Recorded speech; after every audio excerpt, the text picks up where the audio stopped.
Oke pemirsa dimanapun Anda berada, senang sekali saya Gigit Praginanto bisa berjumpa kembali dengan Anda dalam program Dialog Development. Tema yang kami pilih pada saat ini adalah siklus pembangunan nasional. Kenapa tema ini dipilih? Karena sebagaimana kita ketahui bahwa pada setiap skala waktu tertentu kita mengalami suatu kejadian yang luar biasa, yang sangat besar, baik itu negatif ataupun positif. Dan semua orang menganggap ini sebagai suatu gerbang bagi Indonesia menuju sesuatu yang baru. Sesuatu yang baru juga tidak berarti lebih positif atau lebih negatif. Tapi kejadian-kejadian penting ini sangat menentukan gerak pembangunan kita, termasuk keberhasilan-keberhasilan sekaligus kegagalan-kegagalan yang terjadi. Untuk itu di studio saya undang Pak Dr. Insinyur Richard Klaprow, founder dari Smart Leadership Institute. Pada dasarnya beliau adalah seorang geolog, tapi kedudukannya dan di sepanjang karirnya banyak bergerak di bidang ekonomi dan politik. Karena beliau pernah menjabat sebagai orang pada jajaran Eselon 1 di Bappenas dan kemudian di Bank Mandiri atau masih menjadi komisaris dan lain sebagainya. Untuk itu saya akan langsung bicara dengan beliau. Pak Richard, menurut Anda siklus-siklus apa saja yang menjadi satu titik tolak sangat penting bagi Indonesia dalam melakukan pembangunan sampai hari ini? Kalau kita lihat sejak kita merdeka, pembangunan yang dilakukan pada saat itu adalah pembangunan politik, belum bisa pembangunan ekonomi. Karena kita pada waktu itu baru merdeka. Dan kalau kita lihat pada waktu pembangunan politik itu dilakukan, banyak sekali terjadi pemberontakan, ya, sehingga sulit sekali untuk membangun ekonomi kita. Dan kulminasinya terjadi dengan pemberontakan PPKI, ya. Dan kalau kita lihat yang terjadi adalah tragedi. Jadi siklus politik itu ditutup dengan satu tragedi, ya, dan muncul power baru. Nah, power baru ini, ya, yang kemudian oleh Presiden Soeharto yang menjadi presiden, memulai agendanya dengan pembangunan ekonomi. Di situ kita melihat ada perubahan kesadaran atau consciousness dari satu bangsa. Mulai dari consciousness politik berubah menjadi consciousness power yang digunakan untuk ekonomi.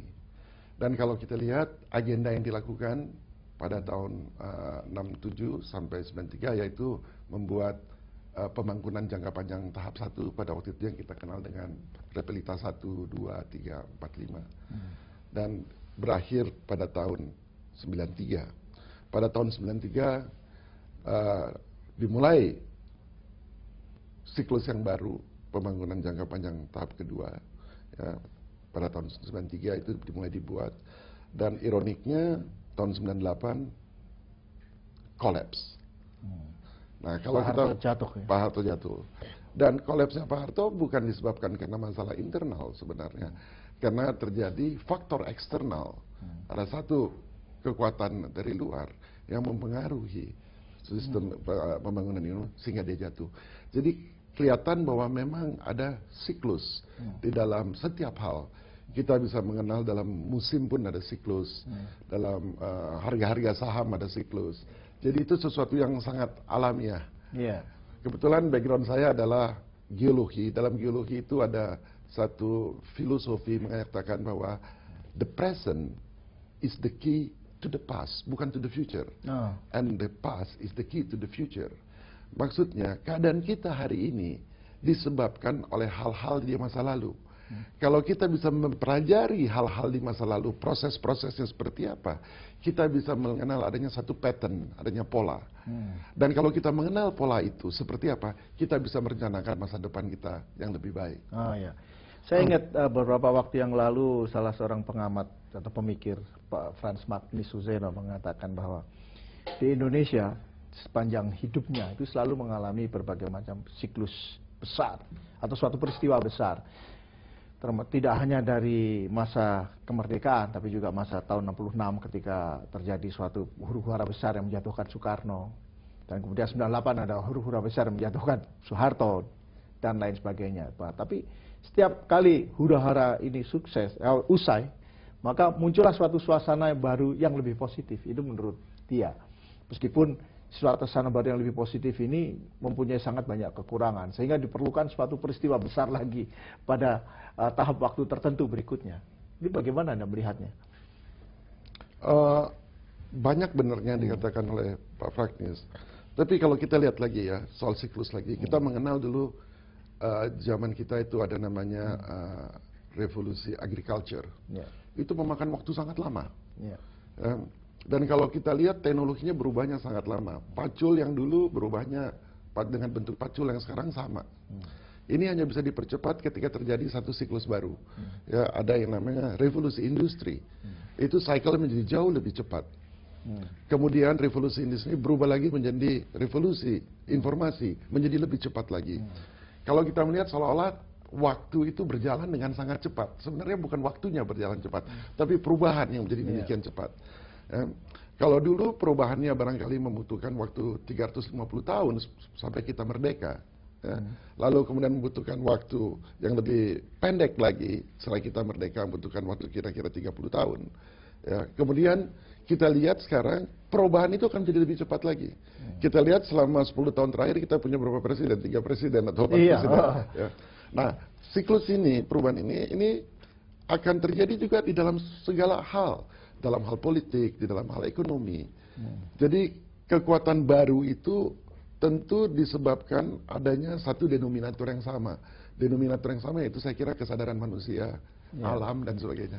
Dan kesadaran ini mungkin akan dipicu oleh kenyataan bahwa inovasi-inovasi di bidang teknologi informasi itu bergerak seperti deret kali, cepat sekali, makin lama makin cepat, sehingga globalisasi pun juga bergerak makin cepat, arusnya makin besar dan sulit untuk dihindari oleh semua orang. Nah, jadi yang menjadi pertanyaan adalah bagaimana kita, nih orang Indonesia, menyesuaikan diri dengan kenyataan ini, mengingat kalau kita kaitkan dengan tingkat pendidikan rakyat kita secara umum, itu kelihatannya masih jauh berada di belakang perkembangan-perkembangan yang ada di dunia teknologi informasi yang sekarang ini justru mempunyai peran yang sangat penting bagi kehidupan kita semua, bagi seluruh umat manusia di dunia.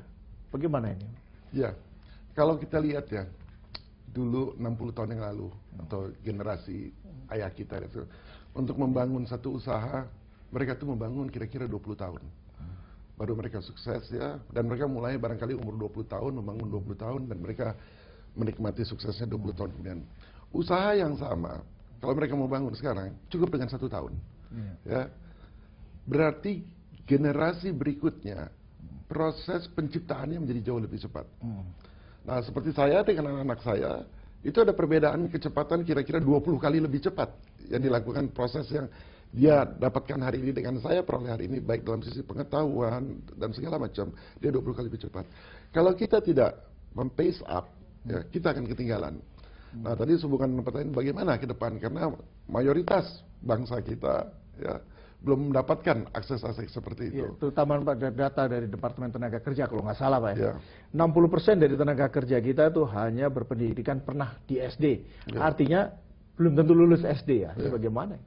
Ya, sebenarnya memang kalau kita mau menarik satu gerbong kereta api yang panjang, tidak perlu semuanya jadi lokomotif. Ya, kita cukup punya lokomotif yang modern ya, dan setiap lokomotif bisa menarik 10 gerbong. Nah, oleh karena itu seharusnya ada program ya, bagaimana menciptakan lokomotif-lokomotif itu. Yang saya maksud dengan lokomotif yaitu arah dari ekonomi kita bagaimana, arah dari politik kita bagaimana, menciptakan pimpinan-pimpinan, leader-leader, itu seperti apa. Oleh karena itu Smart Leadership Institute bergerak di dalam hal itu. Jadi model kepemimpinan yang seperti apa yang kita harapkan next 10 years, next 20 years. Model ekonomi yang seperti apa, model politik yang seperti apa. Karena kalau tidak, karena informasi begitu banyaknya dan kita punya kapasitas terbatas untuk menganalisa, akhirnya yang ada apa? Yang ada adalah chaos. Kekacauan yang akan ada gitu. Dan kalau seperti kita lihat Pak Yigin, tadi sebelumnya kita diskusi bahwa kelihatan gejala chaotic itu di dalam segala aspek kehidupan sudah mulai nampak sekarang. Ya. Iya, jadi dan terutama di lalu lintas. Iya, chaotic situation terjadi setiap saat ya, hampir setiap pojok jalan atau paling nggak setiap jalan raya. Dan banyak orang yang sekarang khawatir bahwa situasi yang chaotic ini sudah makin mengarah ke bidang ekonomi dan politik, di mana aturan-aturan etika semakin sering diabaikan, di mana orang semua berbasis pada power.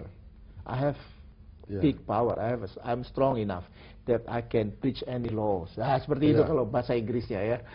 Jadi kalau situasi ini terus dibiarkan, apalagi saya terus terang agak khawatir, belakangan ini bahkan ada pengamat politik yang mengatakan bahwa seolah-olah sekarang ini semua masalah bisa menjadi bola liar, yang bisa meluluh lantakan karir atau reputasi siapapun, baik itu berada di pusat kekuasaan ataupun di luar kekuasaan. Ini kan cukup mengkhawatirkan. Tapi Pak Richard, nanti Anda bisa mengomentari apa yang saya ungkapkan setelah pesan-pesan berikut. Oke pemirsa dimanapun Anda berada, terima kasih banyak karena tetap mengikuti program Dialog Development hingga saat ini. Dan saya akan langsung saja ke Pak Richard Klaproth. Ya, tadi Mas Gigin menyampaikan bahwa kelihatan yang berkuasa adalah power, ya. Etika itu banyak sekali dilanggar. Memang tadi kembali lagi kepada, saya kira ada denominator yang sama, itu kesadaran, ya, kesadaran satu bangsa itu seperti apa. Kalau kita lihat sejarah bangsa kita, dulu kita disatukan oleh satu kesadaran untuk merdeka. Ya, yang kita lakukan pada waktu itu, tingkat kesadaran dari bangsa Indonesia yaitu adalah reason, alasan bahwa saya mempunyai hak untuk hidup yang sama seperti yang lain. Jadi tingkat kesadaran pada waktu itu adalah semua memakai reason, memakai alasan. Ya. Nah, ketika kita sudah merdeka, kemudian ini dipakai